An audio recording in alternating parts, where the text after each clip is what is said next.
Sí, buenos días.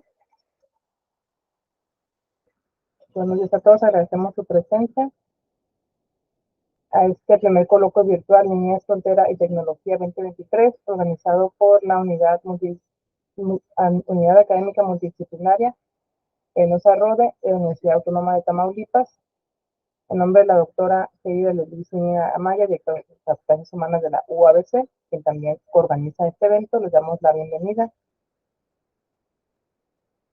El día de hoy vamos a iniciar justamente con un trabajo que vamos a presentar la maestra Irma y yo, para lo cual le pido a Paula me haga favor de presentarnos. Claro que sí, buenos días. Bueno, iniciamos con Irma Alicia González Hernández, que es licenciada en Sociología.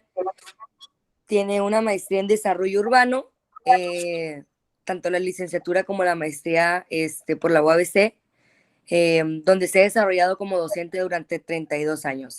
Participó como investigadora en el Instituto de Ingeniería, ha compartido cursos tanto en licenciatura como en maestría, es profesora de tiempo completo en la Facultad de Ciencias Sociales y Políticas, donde ha desempeñado diversos cargos, entre los que destaca la subdirección, y actualmente se desempeña como coordinadora de Tronco Común. Ha participado en eventos nacionales e internacionales como ponente, es coautora de diversos capítulos de libros y artículos. Trabajó en el Centro de Actualización del Magisterio, donde impartió cursos en la licenciatura en Tecnologías, y en INEA, en San Luis, fue coordinadora de área. También participó como consejera ciudadana en los distritos 2 y 7 de Baja California del Instituto Federal Electoral. Es miembro del Cuerpo Académico de Estudios Sociales y Jurídicos, Derechos Humanos y Seguridad Pública. Está afiliada a Red de Docentes de América Latina y del Caribe, Red Latinoamericana de Metodología de las Ciencias Sociales y la Red Iberoamericana de Docentes. Ahora, la doctora Elsa Hernández Fuentes es doctora en Planeación y Desarrollo Sustentable, maestra en Estudios y Proyectos Sociales y licenciada en Sociología por la Universidad Autónoma de Baja California. Es profesora de tiempo completo en la Facultad de Ciencias Humanas desde el 2009 y es coordinadora de tutorías de la licenciatura en Sociología desde el 2019. Es supervisora del programa Peraja Adopta un Amigo, cuenta con perfil programa para el desarrollo profesional docente, pertenecía al programa de reconocimiento al desempeño personal académico y también pertenecía al Sistema Nacional de Investigadores Nivel 1. Es miembro del Cuerpo Académico de Estudios Sociales y Jurídicos, Derechos Humanos y Seguridad Pública. Sus líneas de generación de conocimiento son los factores de riesgo y violencia, y sus temas de investigación son niñez, jóvenes y espacio público. También ha sido autor y coautora de libros, capítulos de libros y artículos de revistas indexadas a nivel nacional e internacional. muchas gracias, Paula. Así que vamos a ir comenzando. Iniciar, maestra Irma.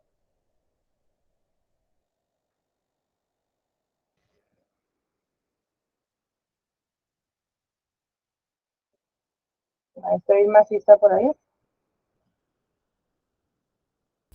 Okay. Buenos días a todos. Gracias por la invitación. Vamos a iniciar con nuestra presentación sobre los desafíos de la niñez en la frontera norte de México.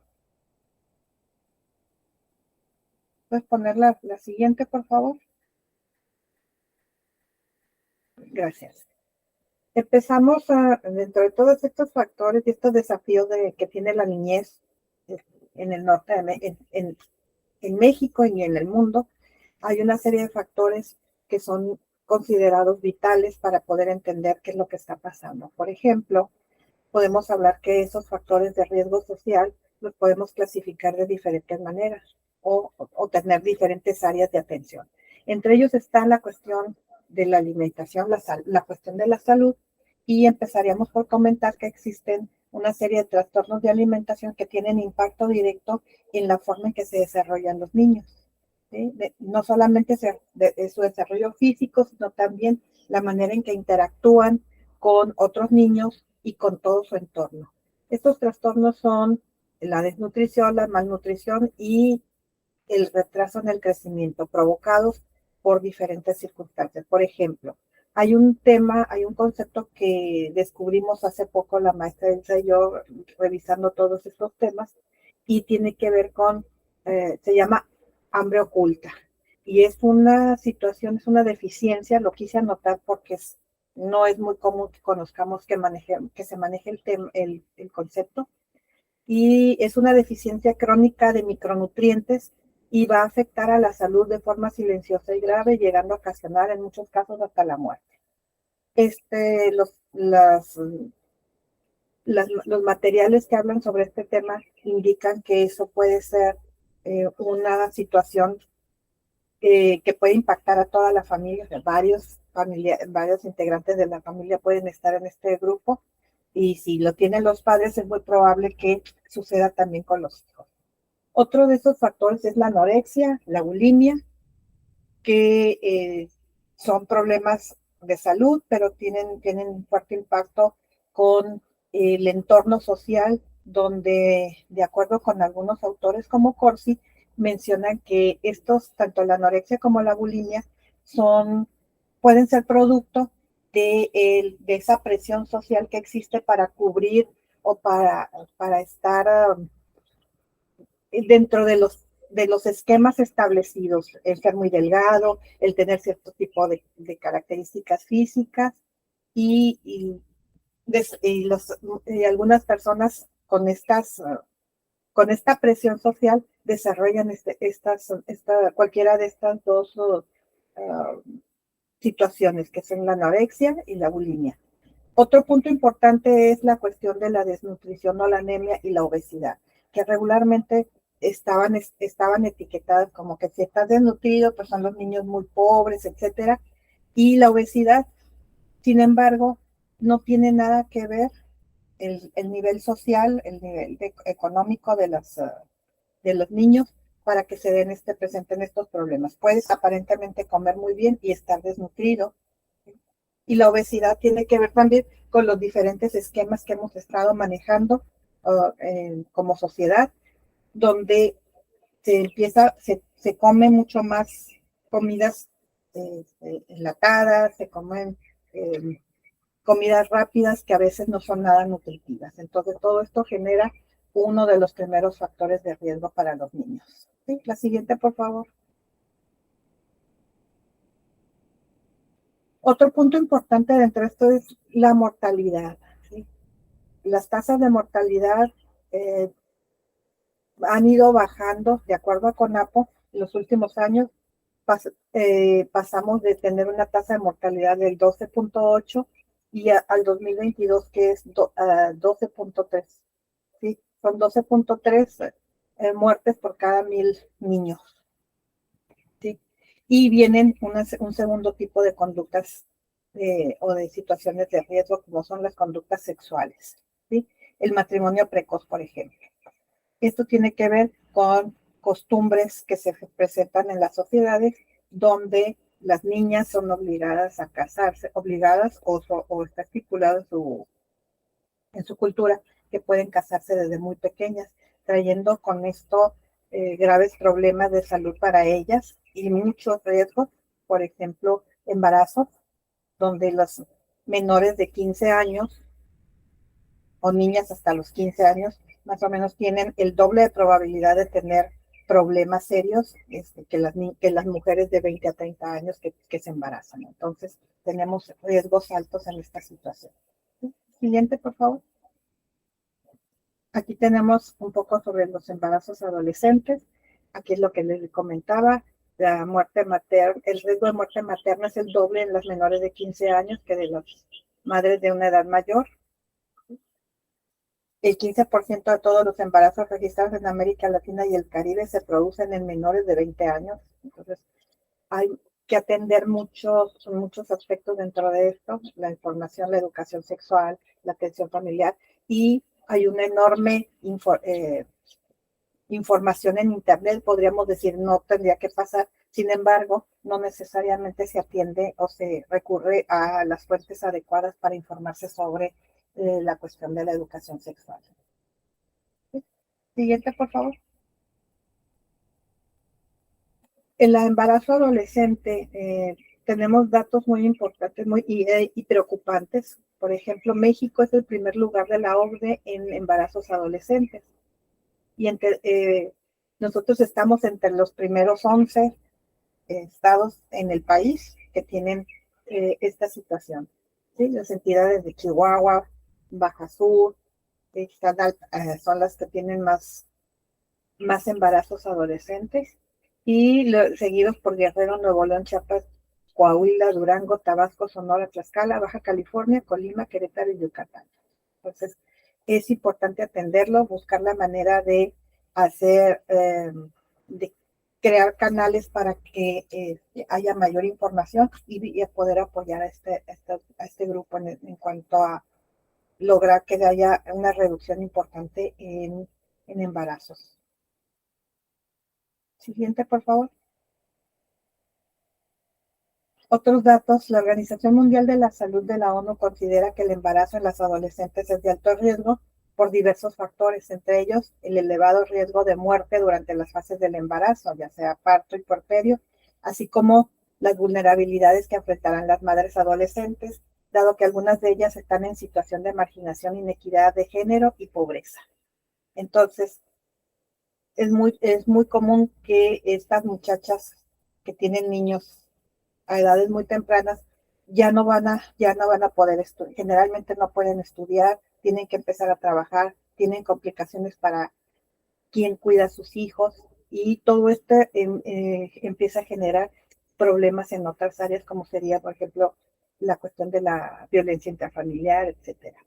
Algunos datos importantes, en América Latina cada día 20,000 adolescentes dan a luz y cerca de 200 niñas mueren como consecuencia de un embarazo temprano. Por otra parte, en América Latina cerca de 70,000 adolescentes mueren cada año por causas relacionadas con la gestación y el parto. Entonces creo que son datos que nos deben de llamar la atención y debemos de buscar formas de atender esta problemática. El siguiente, por favor. Otros factores de riesgo tienen que ver con la pertenencia a grupos antisociales o asociales, como aquí pensaríamos directamente en delincuencia juvenil, violencia juvenil, las pandillas, y hay una serie de elementos que Jiménez Ornelas menciona, como son los factores que inciden para que se produzca la delincuencia juvenil. Tenemos pues la misma cantidad, el incremento en la población, los niveles de integración familiar, el índice de desempleo, falta de impulso al deporte, el índice de escolaridad, el índice de drogadicción, ineficiencia de las autoridades, los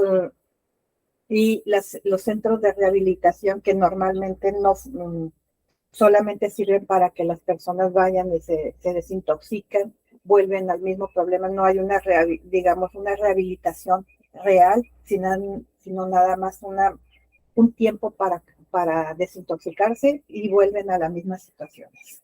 Entonces todo esto lo vemos y está muy relacionado con esta violencia juvenil, con las pandillas, etc.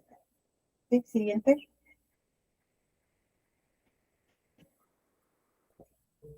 La violencia y homicidios. Esto es, pues, como todos los temas que hemos estado comentando, son de mucha controversia y es muy importante que podamos nosotros analizar estas cifras y buscar formas de entender o de canalizar todas estas situaciones. Por ejemplo, de acuerdo a la OMS, en 2020, la violencia juvenil encarece enormemente los costos de los servicios sanitarios, sociales y judiciales y reduce la productividad y devalúa los bienes.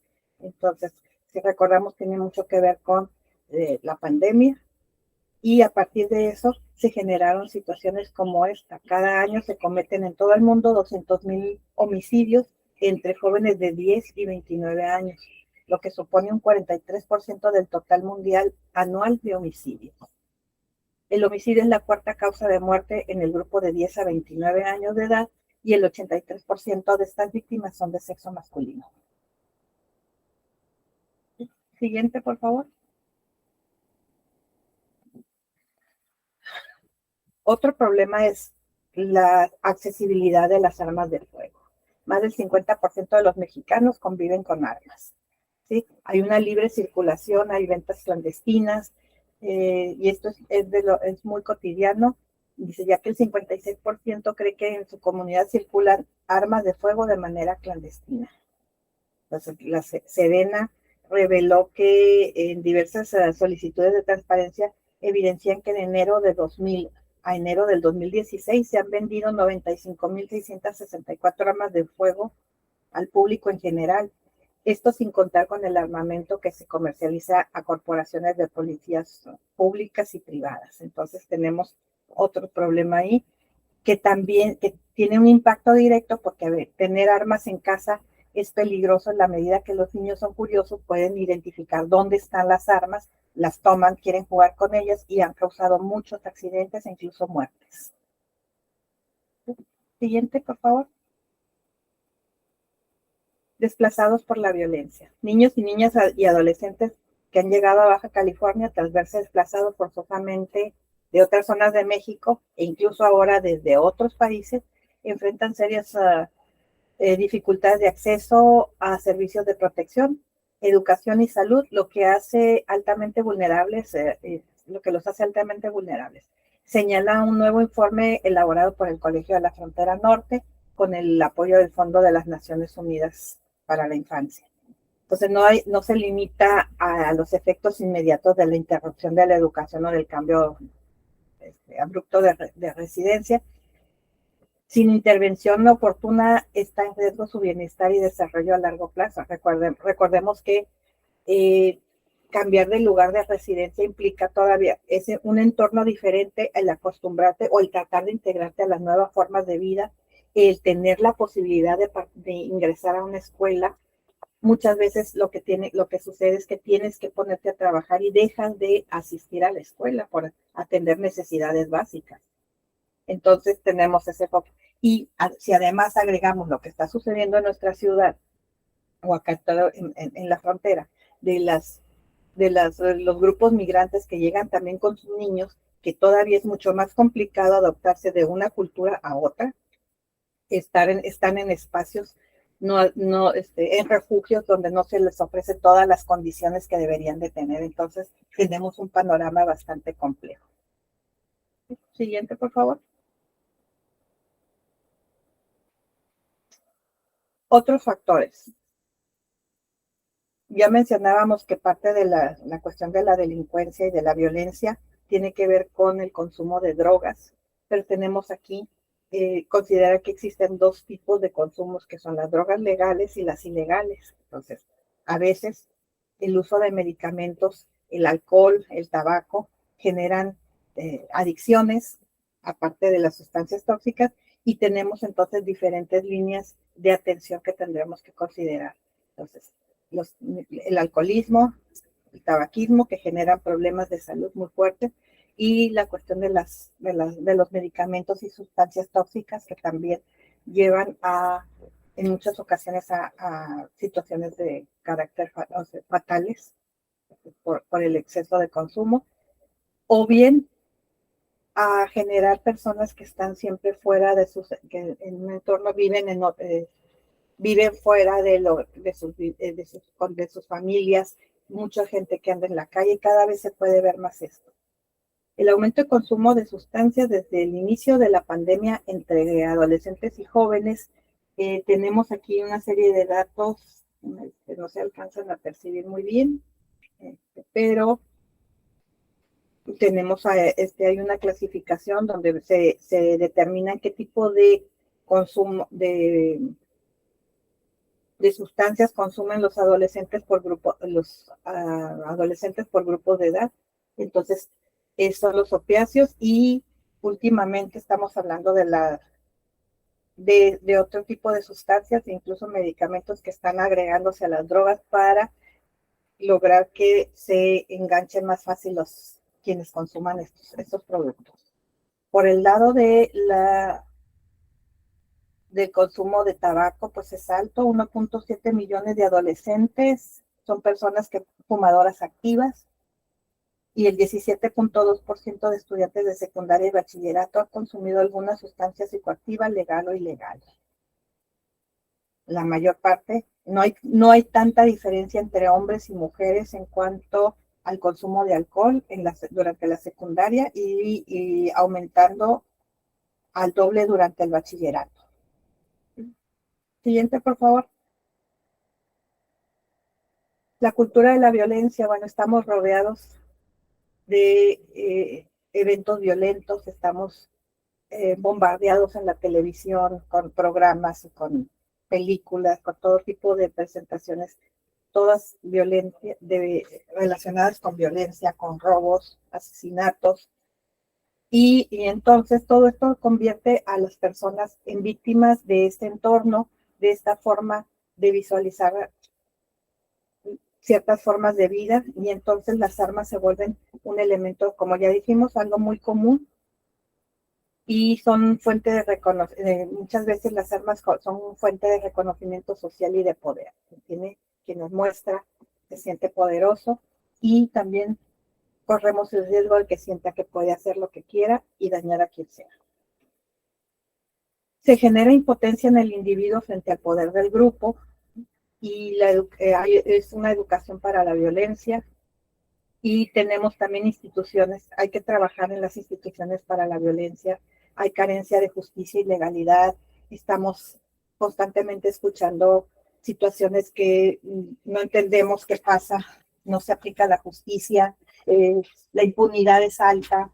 Entonces todo esto forma parte de una cultura donde pues los jóvenes pueden pensar que pueden hacer lo que quieran y no va a pasar nada. Entonces eso agrava todavía la situación. ¿Sí? Siguiente, por favor.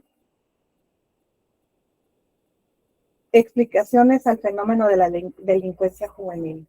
A partir de un análisis sociológico, pues podemos pensar que el adolescente se enfrenta a desigualdades sociales, a racismo, a desintegración familiar.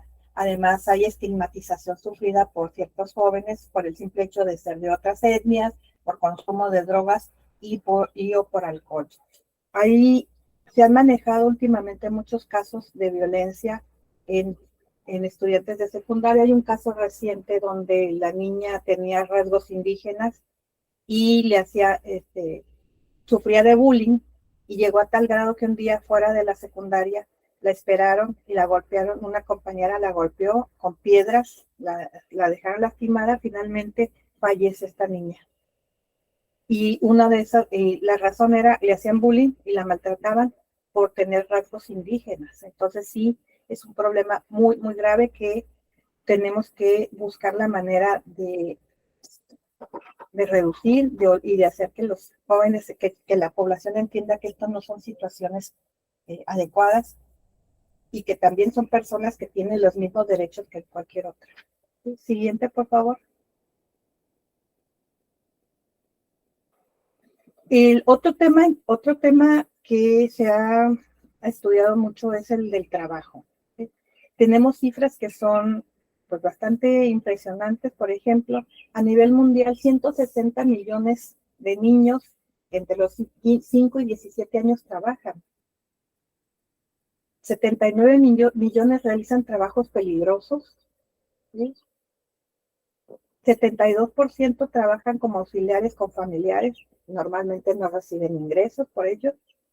17.3 son remunerados, 10.7 lo hace por cuenta propia. Entonces ya son niños que tienen que trabajar por su cuenta para poder sobrevivir o para ayudar en los gastos de la familia. Incluso cuando todavía se permitía que los niños trabajaran como empacadores en mercados, en alguna ocasión nos tocó escuchar a un niño que decía que él con lo que ganaba como empacador, mantenía a su familia.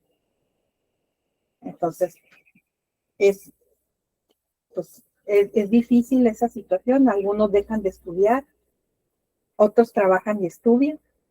Pero bueno, en México tenemos que hay en 2019 de 3.269.395 niños que trabajaban, también entre los 5 y los 17 años. De ellos, 1.755.482 realizan ocupaciones no permitidas. ¿sí? 56% trabajan con familiares, 684,638 son mujeres, o sea, el 39% son mujeres, el 61% son hombres. ¿Qué tipos de trabajo realizan? Las imágenes les muestran algunas de esas actividades, todas son peligrosas. Hay un alto nivel, hay una gran cantidad de niños, o sea, el mayor porcentaje se encuentra en el sector agrícola, niños que dejan de estudiar, sus padres se los llevan a trabajar para que en las cosechas y obviamente eso retrasa su formación, a veces la truncan completamente. También los trabajos de los niños en las calles, pues trabajan en los basureros, limpiando vidrios, todas son actividades peligrosas cuando se debería de trabajar más en favor de ellos, de buscar la manera de que no tengan que estar haciendo eso y que se dediquen a lo que les corresponde, que sería prepararse para el futuro, divertirse y ser cuidados. Siguiente. Entonces, aunado a lo que estábamos mencionando del trabajo, pues está la deserción y el abandono escolar. Esto se agudizó en la pandemia, donde hubo una gran cantidad de abandonos, al menos 2.3 millones no se inscribieron por motivos asociados al COVID y 2.9 millones por falta de dinero y recursos. Entonces tenemos muchos millones de niños que dejaron de estudiar, que estaban posponiendo su educación y tenía que ver con elementos como no solamente es la pandemia, sino las implicaciones de esto, ¿no? El tener que estudiar en casa les llevaba a que necesitaban tener internet, tener equipos que no pudieran, no podían costear. O bien muchos dejaron de estudiar porque se dedicaron a trabajar. ¿Sí? Siguiente. En cuanto a los derechos humanos, pues sabemos que hay todo un capítulo donde se trabaja esto, la Comisión de Derechos Humanos tiene todo un documento donde habla de cuáles son los derechos que tienen los niños. Como primero y más importante, pues el derecho a la vida, a ser protegidos, a tener una vida adecuada, a que se les dé lo que necesitan, que estar con su familia, etcétera. Sin embargo, sabemos que esto se complica mucho. Sí, ya hemos visto que tienen que trabajar, algunos de abandonar su formación para poder sobrevivir, tienen enfermedades, no están bien nutridos, etcétera. Y para ello es importante, atendiendo a todas estas circunstancias, es importante la intervención temprana como estrategia de promoción de los derechos de los adolescentes y de los niños y los adolescentes. Y a partir de esto es que se generan programas como lo que nos va a comentar mi compañera Elsa Hernández.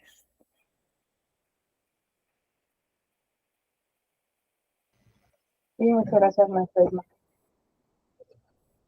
Bueno, pues justamente aquí en Baja California, en la UABC, tenemos el programa Relajado con Amigos, que es un programa internacional que tiene ya más de 40 años y está en más de 20 países. Aquí en la UABC tenemos más de 13 años y participan estudiantes de facultades humanas que funcionan como mentores y apoyan a estudiantes de primaria de cuarto, quinto y sexto que funcionan como amigos, que es el mentor y el mentorado o el amigo operado.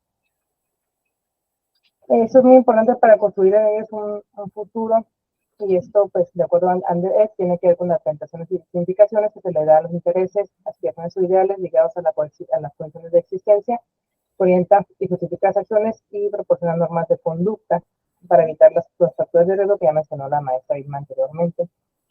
Está enfocado justamente a esta coparticipación de jóvenes mentores, son estudiantes, para que apoyen y amplíen su proyecto de vida y esperar en sus niños ese efecto espejo para que ellos también tomen como ejemplo a estos estudiantes y en el futuro puedan ser estudiantes universitarios. Esa es la meta más amplia del programa. La mentoría como estrategia de intervención temprana pues tiene algunos ejes en los cuales se apoya, o áreas, que es la afectiva y motivacional, condición de desarrollar en el amigo, niño, adolescente, su autoestima, brindar apoyo emocional, mejorar su expresión de afectividad, vinculación y autocuidado, así como ampliar sus aspiraciones personales y de vida, a través de CERAC México, actualmente CERAC Estudiando Futuro. ¿Qué es lo que podemos revisar o qué hacemos para ver que realmente suceda? Bueno, a través de diferentes estudios que hemos aplicado, hemos visto que se han ido identificando algunos aspectos como en los niños de 4 a 15 sexto de primaria, que es estudiar, dónde es estudiar, cuánto tiempo deseo terminar mis estudios, metas a corto, mediano, largo plazo, dónde quiero trabajar, misiones y a futuro, dónde deseo vivir y con quién deseo vivir. También se ha encontrado en esta construcción social del futuro, pues brindarles confianza a sí mismos, y para la educación vocacional para saber qué quieren y pueden estudiar, búsqueda de reconocimiento, desarrollo de habilidades sociales sobre todo, inserción y comunicacionales, inserción de metas académicas a futuro, comunicación empática y cordial, búsqueda de un lenguaje común, motivación para superación personal, mejorar la cuestión de la autoestima, desarrollo de de habilidades sociales, guiarlos y brindar un ejemplo a seguir por medio de un mentor, que es el estudiante universitario, y el niño que nombramos amigo, que es el niño de primaria. Fomentar su creatividad, prevención de conductas violentas, delictivas y autodestructivas. Empezamos a ver, lamentablemente, a partir de los 14 años que tiene el programa, estas conductas de que el desafío de la ballena, entonces empezaron a cortarse con una navaja en el estómago, lo que es el curry, ¿no? En los cortes, sobre todo en la entrepierna y en el estómago, lugares para que fueran poco visibles, por medio de estos retos virales, entre otros muchos, ¿no? O sea, comer jabón, jabón para ropa, para lavar la ropa, y otros más. Entonces, pues estamos trabajando mucho con ellos, evitar esas conductas autodestructivas y violentas. Ya por medio de lo que es la pandemia, en otros estudios que hemos estado realizando con estos jóvenes, niños, preadolescentes, pues vemos esa problemática que también mencionó la maestra Irma de manera general, ante un espacio adecuado en su vivienda para hacer actividades escolares, recreativas, culturales de convivencia, desempleo de los padres de familia, los mentores atendidos por el programa, retorno a migrantes a sus lugares de origen, por pérdida de empleo en muchos casos, pérdida de familiares cercanos, inaccesibilidad de dispositivos móviles para comunicarse, ¿no? Falta de conectividad a Internet, ausencia de capacidad para la automatización de tiempo en sus actividades académicas, lo cual llevó al fracaso escolar de manera momentánea. Efectos de la pospandemia, pues escuelas en infraestructura, falta de mantenimiento, productos de confinamiento, huido por robo o vandalismo, desempleo de padres de familia, los menores atendidos por el programa, pero el seguimiento de programas escolares, falta de profesores, de recursos técnicos y materiales, contexto social complejo, los padres con desempleo, sin espacios adecuados para lo que es la educación en línea, virtual o en su vivienda. Pérdida de interés en aspectos de la vida cotidiana, mucha depresión, ansiedad y todo lo que ya hemos conocido. También en nuestros jóvenes, no solamente en los niños, sino también en los jóvenes universitarios. Sin embargo, como algo positivo, la resiliencia, los cambios físicos sociales en la ausencia de otros, redes digitales de apoyo, grupos de Facebook, WhatsApp, mentalidades digitales, manejo de emociones, tiempo y salud, asociación de realidades entre las nuevas sociabilidades, entre lo que es el mundo y el mundo virtual. Como conclusiones, pues, si bien el abandono escolar como estado educativo son multicausales, inciden en ellos también algunos factores, como características generales de los individuos, problemas económicos, sociales y familiares, así como la desventaja educativa y cultural. La construcción del proyecto de vida permite la inclusión de jóvenes atendidos, adolescentes fuera del programa, a través de la mentoría para guiarlos en el contexto complejo que ya mencionamos y que puedan prevenir sus conductas delictivas o predelictivas, ya que hay una alta incidencia de juventud en problemas de delitos aquí en Baja California. Esto va en aumento. Esta necesidad de atención ante escenarios no explorados, ausencia de interés en la niñez y adolescencia, hace falta más programas para su atención y prevención de manera temprana, no cuando ya se cometen los delitos, ¿no? La prevención del delito y la atención de las niñeces. Débil cultura digital en su contexto, se requiere mejorar esto de Internet de manera general y el apoyo y desarrollo de nuevas habilidades digitales. Los temas pendientes, pues un involucramiento mayor del Estado por medio del sistema social, la ley, los representantes, que son pues, los síndicos, regidores, etcétera. La seguridad nacional, que también tenemos grandes conflictos, los organismos internacionales que apoyan, como UNICEF y otros, la sociedad nacional a través de las representaciones nacionales, como en este caso de Pegas México, y la sociedad civil que debe estar en atención. Y por nuestra parte sería todo. Muchísimas gracias.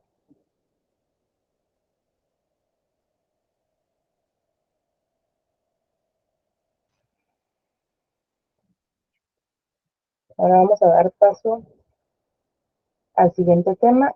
Si ya se encuentra aquí el doctor Daniel, aquí ya lo veo, y el doctor Juan Carlos Huerta.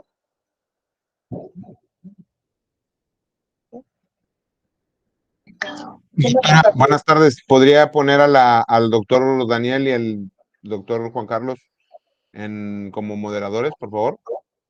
Sí, ya está el doctor Daniel. Al doctor Juan Carlos no lo veo. ¿Ya se conectó? No lo veo conectado todavía. Yo creo que Sí, entonces nada bueno, más va a ser desde la computadora del doctor Daniel. Okay. sí, El doctor estamos Daniel ya bien. está como, perdón, ya está como auditor. Si gusta checar, doctor Daniel, si puede compartir. Bienvenido, buenas tardes. Sí, muy buenas tardes. Vamos a revisar aquí para presentar.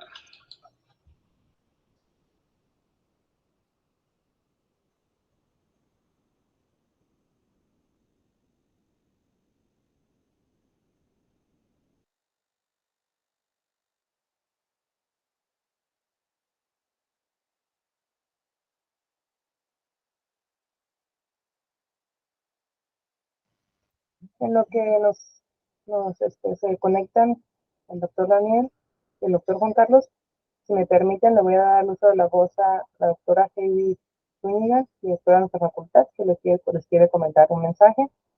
Anteriormente tuvo un problema, pues no se pudo conectar. Adelante, doctora Heidi.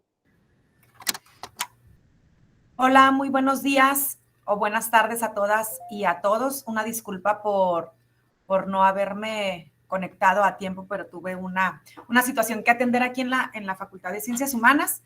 Pues solo agradecer a la doctora Elsa Hernández por la invitación a este coloquio, no únicamente para darles la bienvenida, sino también para participar el día de mañana con una ponencia que también me gustaría compartir y socializar con ustedes. Desearles éxito en estos 2 días de jornada del primer coloquio Niñez, Frontera y Tecnología, temáticas necesarias que tenemos que abordar desde diferentes aristas o desde diferentes puntos de vista, como la sociología, la educación, la antropología, la historia, etcétera. Y me parece que si queremos rescatar algo positivo de la pandemia es precisamente cómo se han gestado este tipo de foros o este tipo de dinámicas en donde conectarnos a través de la virtualidad nos permite compartir los hallazgos de investigación, nuestras posturas, y hace esto más enriquecedor, ¿no? Que tengamos la oportunidad de estar en un mismo espacio virtual desde diferentes lugares del país o del mundo. Y agradecer también a la Universidad Autónoma de Tamaulipas por sumar a la Universidad Autónoma de Baja California a este espacio. Muchísimas gracias por estar aquí, muchísimas gracias por integrarnos, por la invitación, y deseo que estos 2 días de jornadas, sean muy exitosos. Muchas gracias a todos. Gracias, doctora. Sí, doctores, no sé si ya, ahorita estamos mostrando su pantalla en general, no sé si pueden regresar a mostrar la presentación. Muy bien, buenas tardes, buenos días. ¿Ya pueden ver la presentación? Sí, ya, nada más se nos da un momento para presentarnos. Adelante, sí. Paola, si me puede ayudar a presentar al doctor Daniel y al doctor Juan Carlos, por favor. Claro que sí. Buenos días una vez más. A continuación nos van a presentar Daniel Ávila Guzmán, de Reynosa, Tamaulipas, que tiene un doctorado en Economía, Pobreza y Desarrollo Social. También tiene una maestría en Ciencias en la Administración Industrial. Y pues es de la Unidad Académica Multidisciplinaria de Reynosa Rode. Es licenciado en Informática por la Universidad Autónoma de Tamaulipas. Es también de la Unidad Académica Multidisciplinaria. En experiencia laboral tenemos que es desde el 2022 hasta la fecha, coordinador de la carrera de licenciado en Tecnologías de la Información. Es director del Colegio Reynosa, fue director del Colegio Reynosa del 2015 al 2022 y del 2015 a la fecha es auditor en la Universidad Autónoma de Tamaulipas.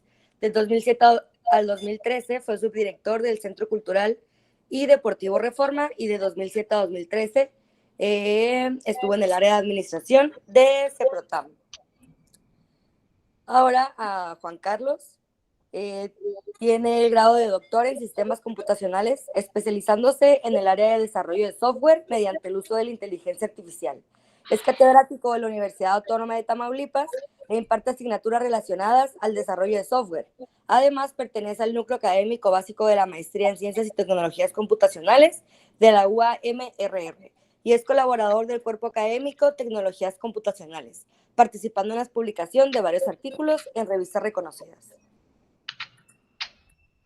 Muchas gracias, Paula. Adelante, doctores, bienvenidos. Buenos días, buenas tardes. Les damos el uso de la voz. Muy bien, pues muy buenos días y muchísimas gracias por la invitación a este primer coloquio virtual, ¿verdad? De la niñez, frontera y tecnología. Es un placer estar con ustedes, compartir este tema, ¿verdad? Que me va a estar acompañando el doctor Juan Carlos Huerta Mendoza en la segunda parte de lo que es este tema del impacto, la transformación digital en la niñez en la frontera, y creo que es de vital importancia hablar de esta transformación digital, pues sí aterrizado en la frontera, aterrizado en lo que es la niñez, pero darnos cuenta de dónde emerge, de dónde surge, cuáles son las necesidades que tenemos, ¿verdad? Como comunidad, como organización, para poder ir transformando esa niñez y que no nos agarre, ¿no?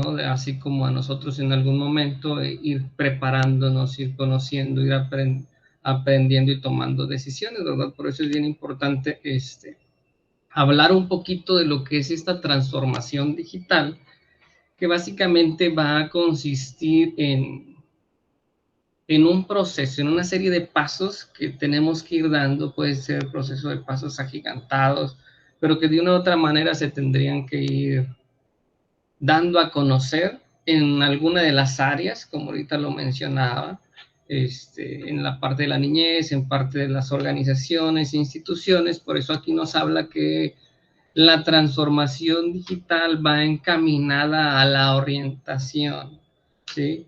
A volvernos a encaminar hacia estas tecnologías emergentes. Entonces, muchas veces nosotros como seres humanos somos muy renuentes al cambio. Entonces, parte importante de esta transformación digital va a ir encaminado a dos líneas importantes, lo que es el aspecto del cambio cultural y cambio organizacional, ¿verdad? Ahorita veía en la presentación anterior aspectos muy relevantes en cuanto a lo que vamos a plantear, ¿no? Y veía aquí la cuestión de COVID, ¿no? Tuvo un impacto muy importante en cuanto a la transformación digital, a aquellas personas, a aquellas organizaciones que ya tenían un liderazgo y que veían más allá, no tuvieron tanta complejidad al momento de hacer este cambio, ¿no? Algunos somos renuentes al cambio y nos costó un poco más, tanto organizaciones adaptarse a estas nuevas tecnologías, como a los usuarios, que es algo que vamos a plantear ahorita, como a los usuarios, el cómo plantear, el cómo atender las necesidades de estas nuevas tecnologías emergentes, ¿no? Ahorita planteábamos de lo que es la inteligencia artificial, pues sí, cómo se está moviendo, qué tantas bondades nos tendríamos que ir incorporando.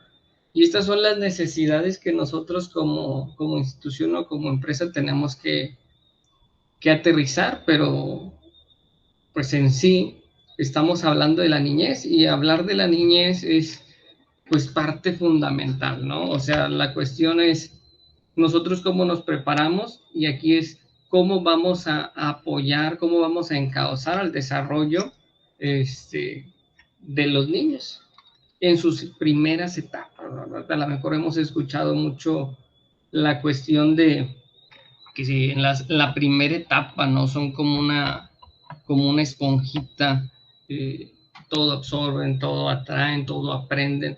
Si hablo de renuencia al cambio, a lo mejor generaciones más adultas son renuentes, temor a la tecnología. Estas generaciones no tienen ese tipo de temor, no tienen ese tipo de complejidad. Ellos agarran un dispositivo ellos lo llevan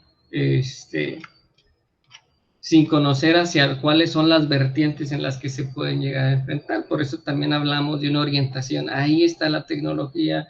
Tendremos que ver el aspecto de las brechas, ¿no? Tendremos que ver el aspecto socioeconómico, qué bondades tiene cada uno de estos niños al momento de incursionar con la tecnología, pero es de vital importancia darnos cuenta de esa transformación digital, cómo nos ha ido cambiando la forma de educar, la forma de aprender, la forma en que ellos se van a ir comportando. Ahí lo vemos, por ejemplo, en la imagen. Pues a lo mejor el aspecto tecnológico involucra pues mayor necesidad de apertura a estar en esas líneas, ¿no? Vemos ahí que este niño pues está con el iPad y los carritos los deja porque son nuevas formas de aprender, nueva forma de comunicarse, cuáles son las necesidades y todas las áreas en las que tenemos que ir trabajando. Entonces también aquí vuelvo a mencionar la importancia de la transformación digital, va encaminado a los diferentes sectores, ¿no? El sector público, privado, de gobierno, las industrias, cómo están trabajando, cómo nos tenemos que preparar nosotros, ¿verdad? Por eso hablar aquí de industrias de la tecnología es llevarnos un poquito a lo mejor a la industria 4.0, a lo que es la economía circular, la relación significativa que tiene, pero obviamente encaminado a una responsabilidad, cómo vamos a poder influir sobre pues los niños, ¿verdad? ¿Qué bondades les tenemos que dar, verdad? Porque aquí es cambiar situaciones, es cambiar esos paradigmas que ahorita los mencionábamos. Dice aquí ha dejado atrás, y me voy a la parte de educación, podríamos decir que la Secretaría de Educación habla de no dejar nadie afuera. Entonces, esta transformación digital, ¿hasta qué segmento de mercado, qué bondades tienen para todos estar incursionando ahí y poder llegar al éxito? ¿Qué está haciendo el aspecto de gobierno? ¿Qué está haciendo el aspecto federal, estatal, municipal para poder transformar y llevarle grandes bondades, grandes vertientes a la niñez, ¿verdad? Porque pues es un hecho que estamos cambiando, estamos migrando, entonces no podemos dejar nadie atrás, necesitamos encaminarlos, darnos cuenta las acciones que tenemos que llevar para transformarlos al éxito. Entonces aquí hay uno de los elementos esenciales, importantes. Vamos a encontrar algunas bondades, algunas ventajas, ¿verdad? Podremos hablar de algunas ventajas, no quiere decir que sean todas, hay una infinidad de ventajas que se nos van a presentar, pero aquí hablar de la niñez es cómo se fue encaminado. O sea, yo aquí veo las nuevas tecnologías y hablar de la presentación anterior que decían de COVID, qué grandes ventajas, herramientas nos trajo esta pandemia, acelerar nuestros procesos de aprendizaje en cuanto al cómo actuar, qué instrumentos tenemos. Y ahorita decíamos aspectos de las brechas, el aspecto socioeconómico, hacia dónde está llegando esta tecnología, que vaya encaminado a lo que son los ODS de esta Agenda 2030 es fundamental, ¿no? Ahorita hablaban del rezago, el ODS número 4, podemos hablar del aspecto de educación y todos tienen un impacto importante. Entonces, la tecnología aquí es cómo ha ido avanzando y qué aprendizaje nos está llevando, pero el cómo nosotros tenemos que encauzar para que esos aprendizajes sean significativos, ¿verdad? Aquí nos habla de instrumentos emocionales y a mí se me venía a la mente cuando nos tocó dar clase en pandemia, a lo mejor muchas de las cámaras apagadas, pero al final de la clase, pues el aspecto emocional o socioemocional podríamos visualizar o visualizaba esos emojis, ¿verdad? Donde decían, ya se acabó la clase, bien contentos porque ya se había acabado la clase, o la clase de felicidad, o querían participar en cómo regular y cómo reforzar acciones encaminados al aspecto infantil, ¿no? Que es algo que nos tiene que preocupar, cómo moldear las nuevas experiencias, las nuevas emociones de esta sociedad.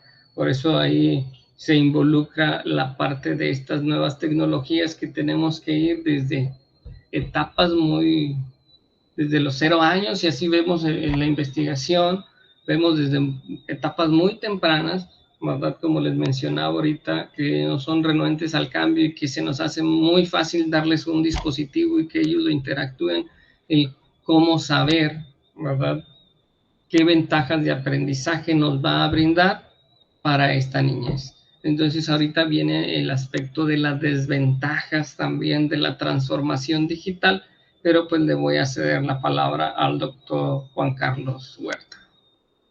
Muchas gracias por la invitación. Toda esa parte de la transformación digital tiene también lo que son sus desventajas.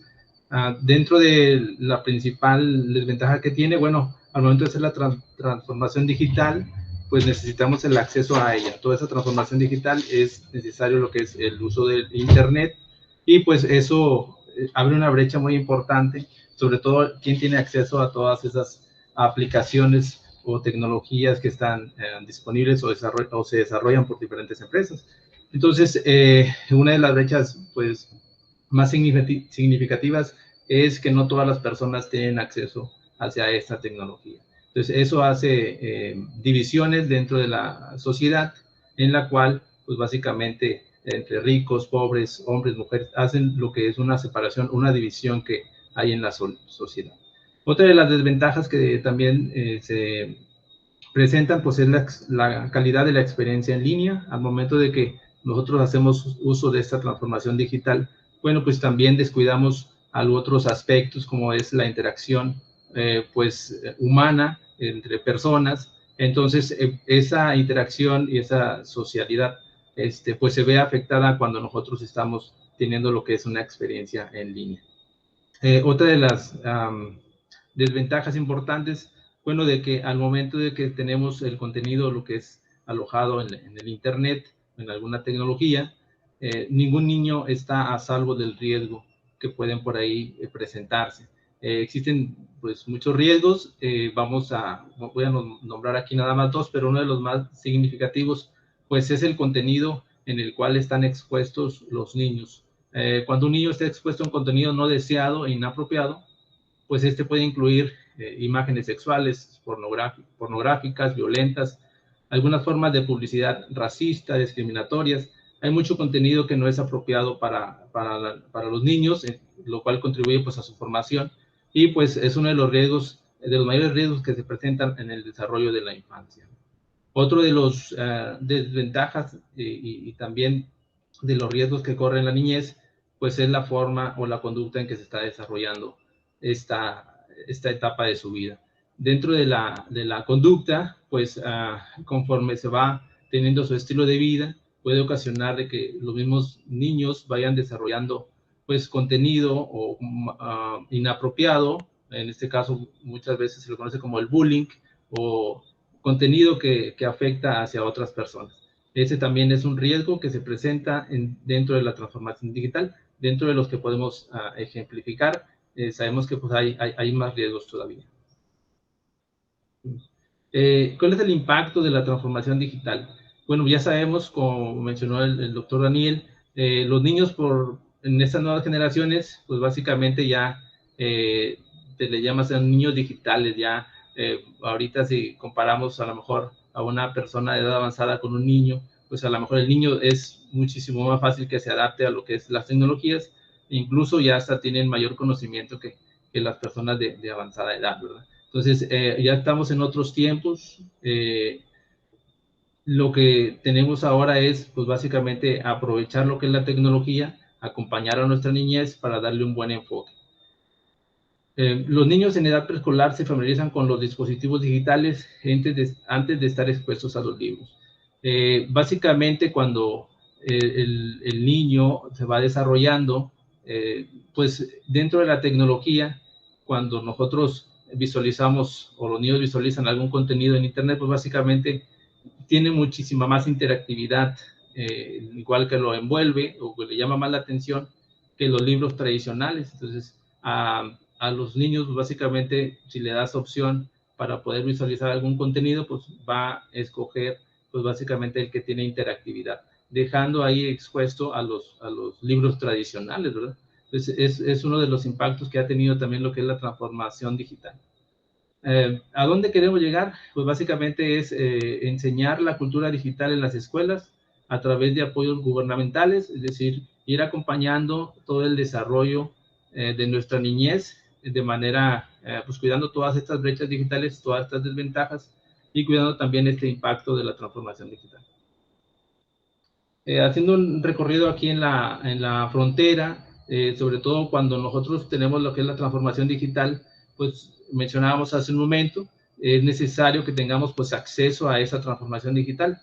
Y haciendo un estudio dentro de la investigación, pues se tiene que el 34% no cuenta con acceso a Internet dentro de los hogares de Tamaulipas, es decir, estos hogares pues no tienen cómo acceder a estas tecnologías o a estas aplicaciones, de la cual pues el 65.9%, a diferencia de los hogares que sí tienen Internet, pues cabe que pues no todas las personas tienen acceso a esta transformación digital.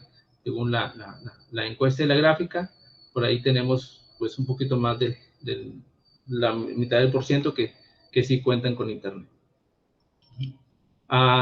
Los hogares que cuentan con Internet aquí en Tamaulipas, bueno, nos posicionamos en el lugar número 11, dentro de, pues aquí en el país de México, estamos en un buen porcentaje, dentro de la frontera con los hogares que sí cuentan Internet. Dentro de los usuarios que se conectan a Internet, pues nos localizamos nosotros en la posición número 8 de la cantidad de usuarios que consumimos contenidos por Internet.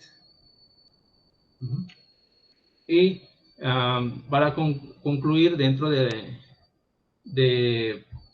el consumo de contenidos por Internet en niños y niñas, tenemos el 65% que consumen contenidos por Internet. El 65%, tenemos también otro dato importante, cuál es la cantidad de horas que pasan los niños conectados a lo que es al Internet.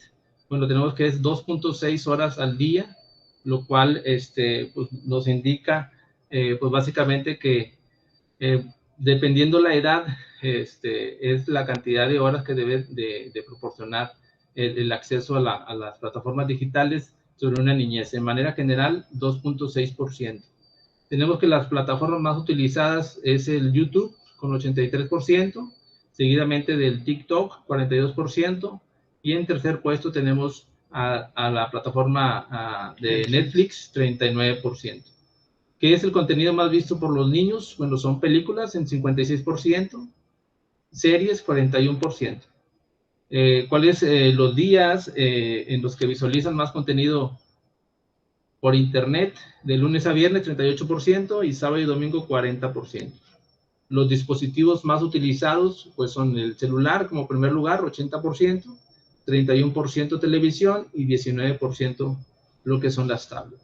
Eso es en forma general, básicamente cómo es que está nuestra niñez dentro de nuestro país y el acceso que están teniendo hacia esta transformación digital. Muy bien, eso sería nuestra presentación. Gracias por su atención y nuevamente gracias por la invitación en este primer coloquio de transformación digital. Muchas gracias a los doctores Daniel y Juan Carlos. Ahora vamos a escuchar al doctor Jorge Álvarez, Jorge Sendra Álvarez. No sin antes me vas a favor de presentarlo la estudiante de Sociología, Paola. Adelante.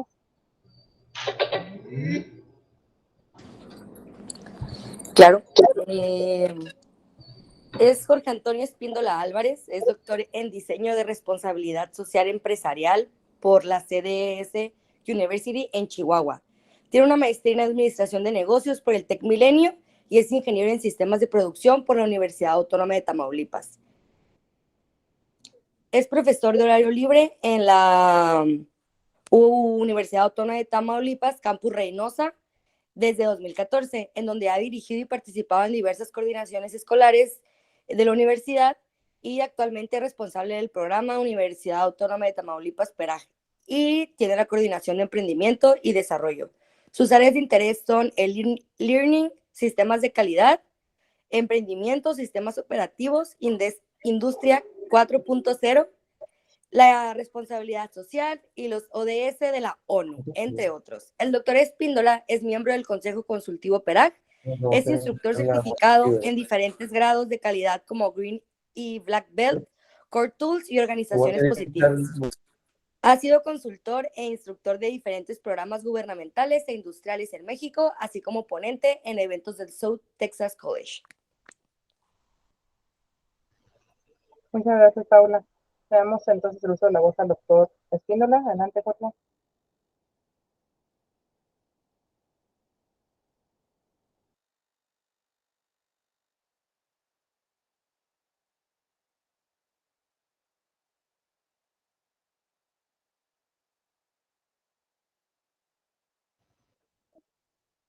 Si puedes abrir tu micrófono, por favor, Jorge.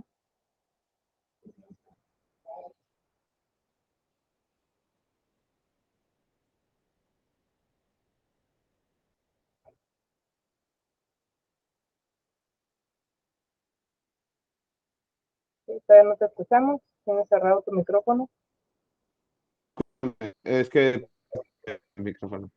Pues les comentaba, doy gracias a la doctora y a realizar el coloquio virtual de la niñez, la frontera y la tecnología. Nosotros aquí en la Universidad Autónoma de Tamaulipas, en especial aquí en la unidad académica, aún Se escucha cortado. Si gusta cerrar tu cámara para ver si aumenta tu nivel de internet, porque te escucha muy, muy cortado.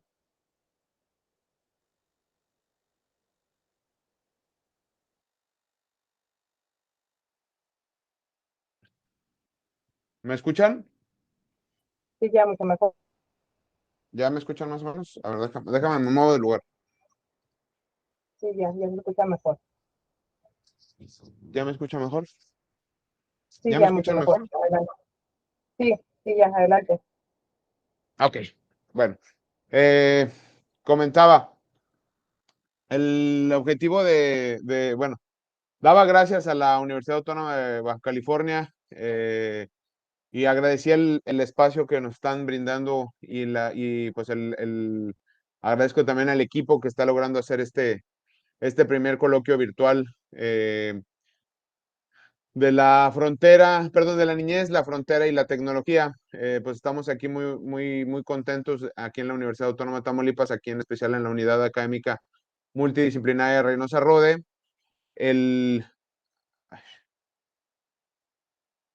¿Sí me escuchan? Sí, sí se escucha. Bueno. Sí, ok, es que me había mandado otro mensaje. Bueno, les comentaba que estamos muy, muy contentos de estar aquí en este primer coloquio y dar gracias por la oportunidad de poder platicar y poder cruzar ideas. Lo platicábamos con la doctora Elsa de lo que contábamos o de lo que veíamos y que pues está siendo hoy en día una realidad este primer coloquio, gracias por parte de los doctores y maestros que están sumándose para las ponencias y las presentaciones que vamos a hacer de parte de la Universidad Autónoma de Tamaulipas y pues de parte de la Universidad Autónoma de Baja California, agradecer también el espacio y la invitación para sumar esfuerzos. El objetivo de esto es que pues la humanidad, las ciencias humanas, las ciencias exactas y las ciencias sociales pues se conjuguen para buscar un espacio de opinión, un espacio de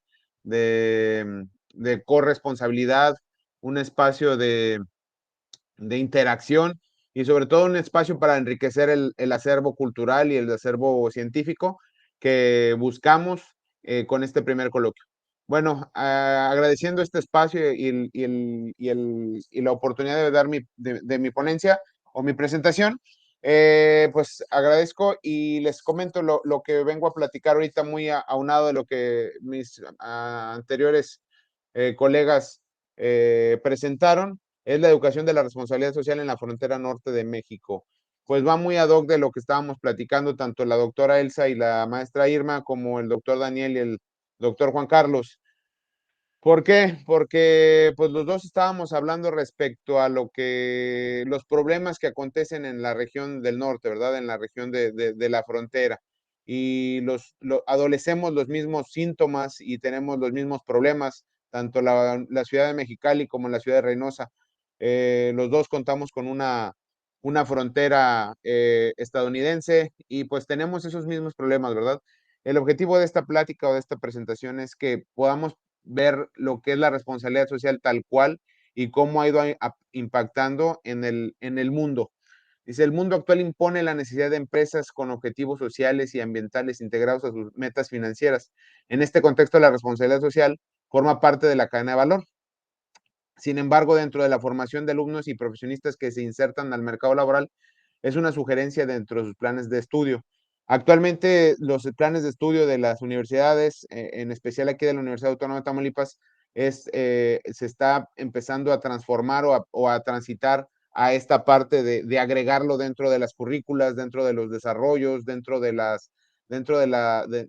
formación del alumno.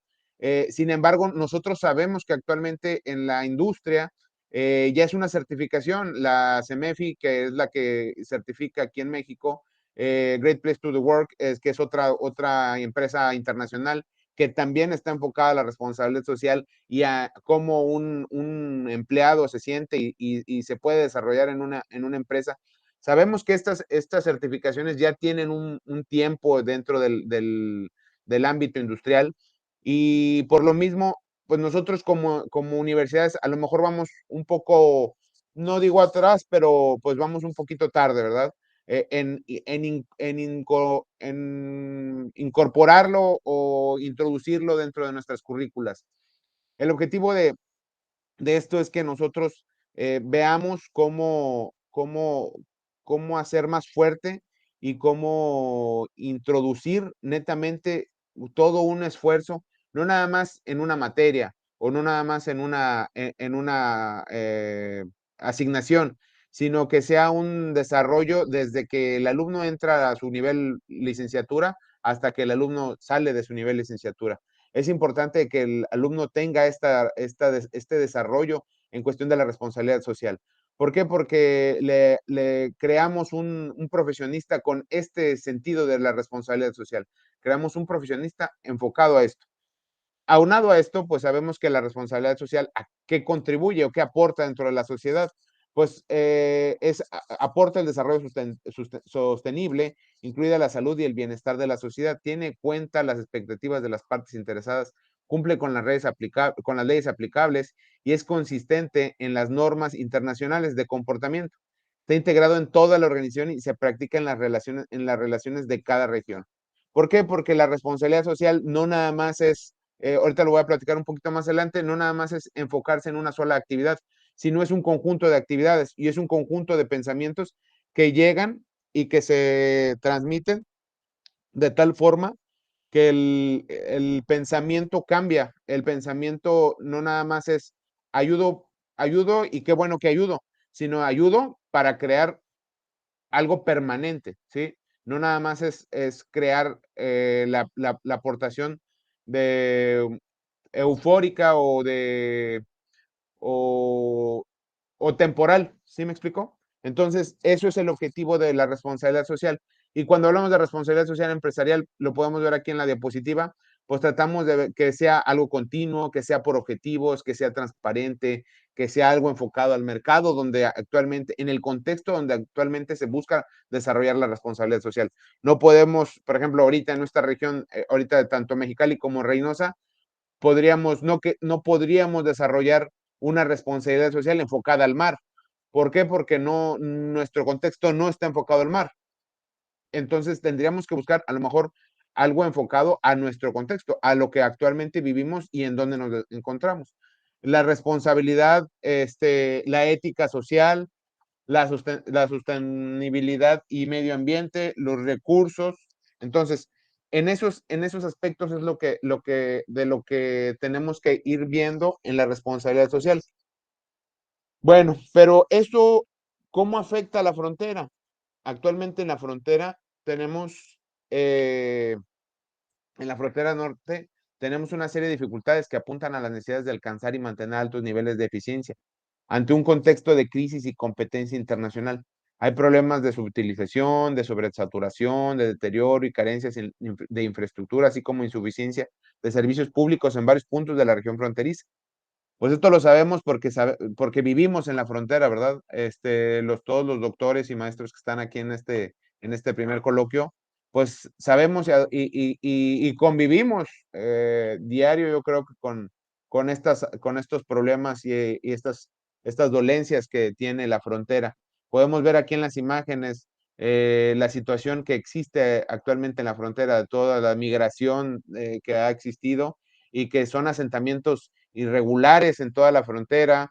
Sabemos que por muchas veces que el gobierno busque frenar, pues este desarrollo no se logra, y es importante que nosotros, como parte del desarrollo de nuestros futuros profesionistas, inculquemos esta noción de saber que es un problema que van a adolecer ellos, que van a tener que vivir y van a tener que afrontar con ellos.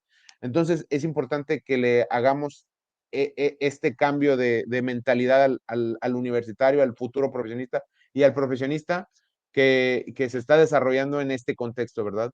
Entonces, ¿por qué menciono esto? Porque este es un problema el cual se va a desarrollar con la responsabilidad social, ¿verdad? Entonces tenemos que ver, bueno, a ver, la responsabilidad social que yo tengo que en el contexto en el que yo me encuentro es entonces este es al que yo tengo que buscar impactar, ¿verdad? Y hablando de infraestructura, nos remitimos a una categoría multidimensional que existe aquí en la frontera, ¿verdad? La infraestructura básica, la infraestructura tecnológica, la infraestructura científica y la infraestructura en medio ambiente y salud. Estas infraestructuras que se encuentran en la frontera, pues impactan directamente en los recursos claves que se encuentran dentro de la franja fronteriza, ¿verdad? Y con Estados Unidos y México, y hacen que los problemas se agraven en el desarrollo sostenible de las fronteras.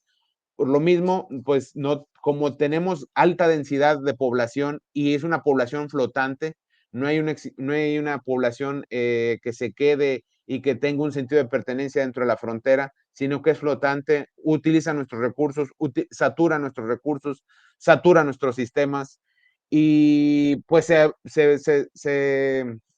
benefician de esto, ¿verdad? Y sin embargo, la gente que se queda, la gente que desarrolla y que actualmente vive en la frontera, pues es la que se ve un poco afectada, ¿verdad? Entonces, eso es la situación que tenemos que ver, ¿verdad? Y es donde empezamos a hablar de los objetivos de desarrollo sostenible que marca la ONU. Es por eso que la educación de la responsabilidad social como factor de desarrollo en los profesionistas de esta región debe de ser importante. Por eso ahorita hacía mención de que los objetivos de desarrollo sostenible que marca la ONU enfocados a nuestros programas de estudio de nuestros futuros profesionistas tiene que ser integral, tiene que ser muy, muy, muy de la mano con lo que nosotros buscamos en nuestras materias, con lo que nosotros buscamos desarrollar en los trabajos y en los proyectos de los jóvenes universitarios. Entonces, en este contexto, pues hablamos de los 17 objetivos de desarrollo sostenible. Pero bueno, ahorita me voy a enfocar un poquito más de esto. Pero esos objetivos de desarrollo sostenible, pues sabemos que las empresas, por ejemplo, actualmente las empresas maquiladoras que se encuentran en la región, pues son empresas que buscan y que ayudan en algunos sectores. Por ejemplo, lo que dice aquí la diapositiva. En este contexto sabemos que en la frontera nos encontramos con un alto índice de empresas maquiladoras. Sin embargo, no es malo que una empresa que fabrica autopartes en el norte del país envíe donaciones a una institución que salve especies marinas en el Golfo de California. Pues no es malo, ¿verdad? O una empresa que va y siembra arbolitos, o una empresa que va y dona juguetes a una institución. o una empresa que va y dona gel antibacterial ahora la cuestión de la pandemia a la casa del migrante, o una empresa maquiladora que va y dona y hace una donación, ¿verdad? No es malo, no es una acción mala, de hecho, al contrario, yo creo que son buenas. Sin embargo, son actos buenos que siempre son dignos de admiración, pero probablemente significan una enorme pérdida de potencial en materia de sostenibilidad social. ¿Por qué? Porque no se quedan permanentemente, no son programas enfocados a una permanencia. Ayudan momentáneamente, a lo mejor quitan lo urgente, pero no lo importante. Entonces, lo importante aquí es ver cómo creamos esa sostenibilidad, que esos esfuerzos, que esos recursos que las empresas donan o que las empresas están dispuestas a invertir en los sectores de la población, que de ellos mismos se van a ver beneficiados, porque si ellos se mantienen y se establecen en estas fronteras, que son las fronteras donde nosotros vivimos, pues entonces ellos van a buscar perpetuidad y van a crear estabilidad, y por lo tanto van a poder tener trabajadores y van a poder tener sostenibilidad de sus empresas, ¿verdad? Entonces, ese es el objetivo, buscar esa sinergia, no nada más dejar a la empresa decirle, ¿sabes qué? Pues dona juguetes o dona esto, dona el otro. Sin embargo, hay que buscar un contexto. Y eso es con lo que buscamos nosotros como universidad, crearle ese chip o crearle esa mentalidad a nuestros universitarios. A nuestros universitarios que van a ser futuros profesionistas en esas empresas, ¿verdad? Y con esa mentalidad van a llegar a crear ese tipo de programas. Hay un reto que tiene la responsabilidad social empresarial y actualmente cualquier tipo de responsabilidad social, porque también la responsabilidad universitaria, o la responsabilidad social corporativa. Entonces, estos objetivos o estos contextos que les estoy platicando de lo que es la responsabilidad social y cómo impacta directamente en el desarrollo de una región, la responsabilidad social también tiene un problema actual, que se ha convertido más que nada en una herramienta cosmética, de estrategia, que pues, las empresas la buscan, ¿verdad? Buscan porque pues, le da renombre, le da distinción, es un distintivo que, o sea, hace estas empresas las hace atractivas ante sus clientes, ante sus proveedores, ante la sociedad en general, ¿verdad? Entonces, el reto que tenemos como parte de la educación de la responsabilidad social, no nada más es obtener tu distintivo, ¿verdad? Sino que también crea programas que queden y que impacten directamente en la región, como ahorita lo mencionábamos, ¿verdad? En las diapositivas anteriores. Bueno, aquí dice, existe el reto de dejar de ver como una herramienta meramente cosmética o de estrategia desalineada con respecto del modelo de negocios de la empresa. Segundo, cuestiona la temporalidad del valor creado por las empresas, mucho más allá de la lógica tradicional del mercado. Es decir, extiende la creación de valor hacia el largo plazo, que es lo que ahorita mencionábamos, ya no nada más crear una campaña, sino crear un programa de desarrollo a largo plazo, una campaña permanente, no una campaña nada más que a lo mejor sea una vez al año o una campaña que nada más sea cuestión de decir, ¿sabes qué? Pues hoy lo hice y a lo mejor en 2, 3 años lo vuelvo a ver y lo vuelvo a hacer. Entonces son recursos que a fin de cuentas, ahorita lo mencionamos, se desperdician. No son malos, sin embargo, no crean una sostenibilidad permanente en la región. Actualmente nosotros como universidad, estos son los puntos que buscamos desarrollar, ¿verdad? Que es el 4, que es la educación de calidad, el 5, que es la igualdad de género, el 8, que es el trabajo decente y crecimiento económico, el 9, que es la industria de instalaciones e infraestructuras, el 10 que es de las desigualdades, y el 13 que es la acción para el clima. Sin embargo, yo también creo que tendríamos que estar impactando, y algo que hago, que es con lo que voy a tratar de cerrar la plática, es la acción el objetivo de desarrollo sostenible, el 16, que es la paz, la justicia y las instituciones sólidas. ¿Por qué hago mención de esto? Ahorita lo voy a platicar un poquito más a fondo. Aquí actualmente lo que les decía es la educación de calidad, la igualdad de género, trabajo decente y crecimiento económico, industria, innovación e infraestructura, reducción de las desigualdades y acción por el clima. Y lo que les mencionaba, la 16, que es paz, justicia e instituciones sólidas.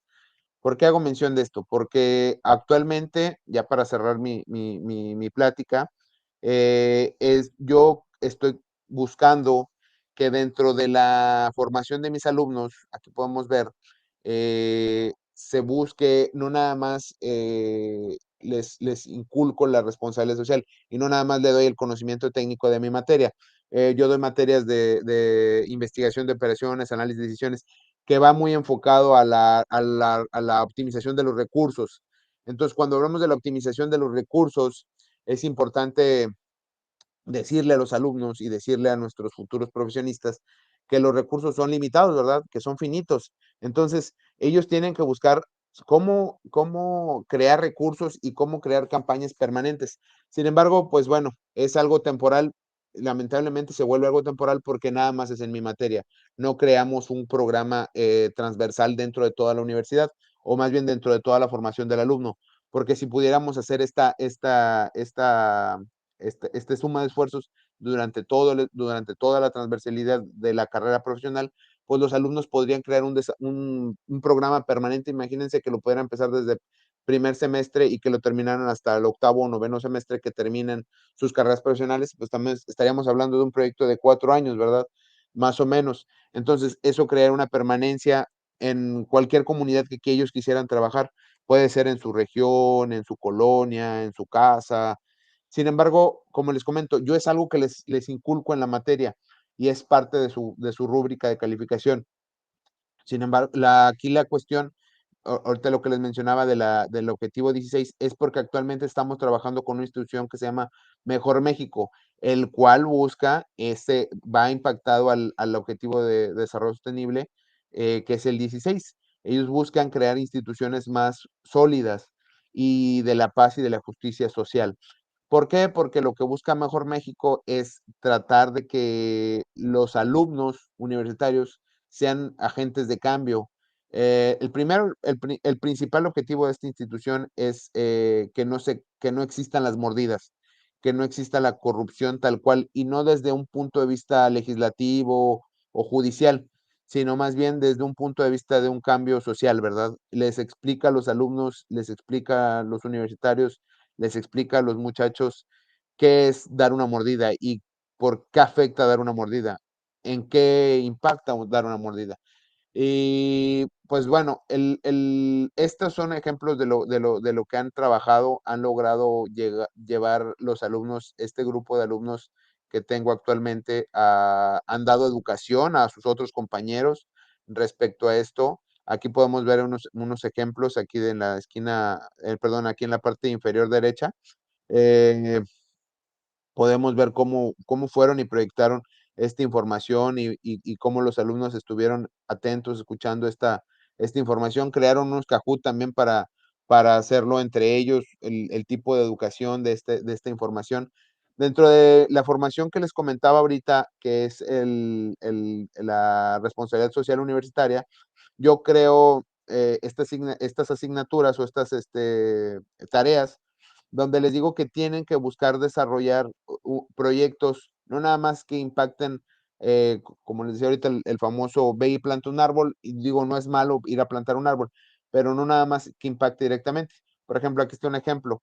Las alumnas me dijeron, ¿sabe qué, maestro? Pues nosotros, en lugar de tirar la ropa o de muchas veces hacer más basura con la ropa, que ya no funciona, que ya no sirve, pues la buscamos vender y esta venta la utilizamos para crear pues un fondo que permitió ayudar a una asociación de impacto ayuda a los animales, que es la FRIAM, que es en donde está la esquina superior izquierda.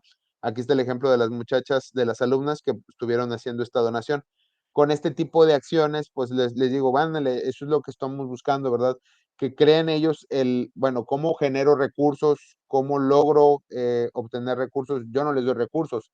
Ellos, cómo genero recursos, cómo me las ingenio para hacerlo, a quién ayudo, cómo impacto, a qué voy a impactar. Ellos mismos lo van escogiendo. Y eso es lo que estamos tratando de hacer, que el alumno cambie con esa responsabilidad social, que el alumno entienda qué es lo que buscamos con la responsabilidad social, que cree un hábito y que cree un pensamiento que les vaya ayudando a cambiar esta situación. Por mi parte es todo. El objetivo de la plática es, como les digo, ponerlo en la mesa y que pues sea algo, como les comentaba, algo que podamos ser como docentes, como catedráticos de nivel universitario, que pudiéramos crearle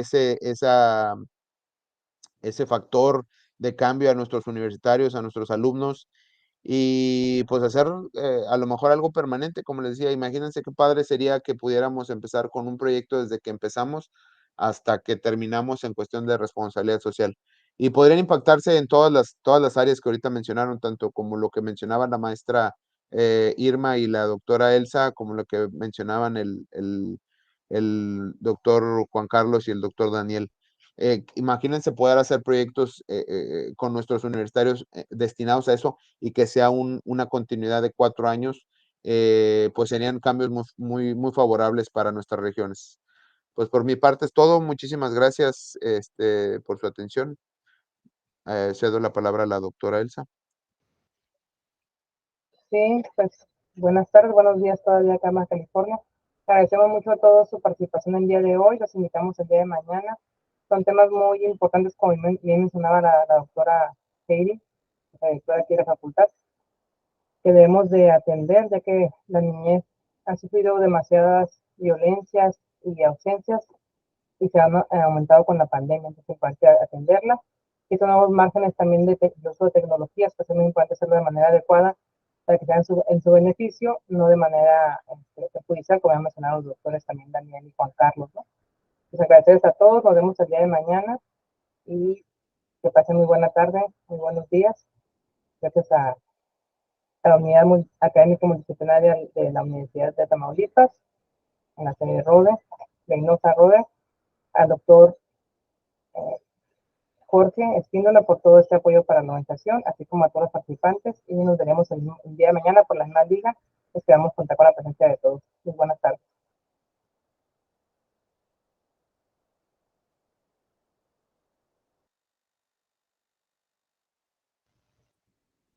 ¿Quieres comentar algo más, Gracias, Jorge? doctora. Que pasen buena tarde. Hasta luego, nos vemos. Bye bye, gracias. Si podemos tomar una Candidato. foto, ¿no? Si podemos tomar una foto de todos los que estamos. Ah, claro que sí. ¿Cómo ve, doctora? Sí, sí, sí. Yo la tomo. Ahí está. Ahí está.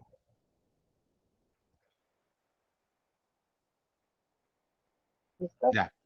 Muchas gracias. Gracias. Nos vemos mañana. Gusto en verte, Hugo. Hasta luego. Bye bye. Hasta luego, bye.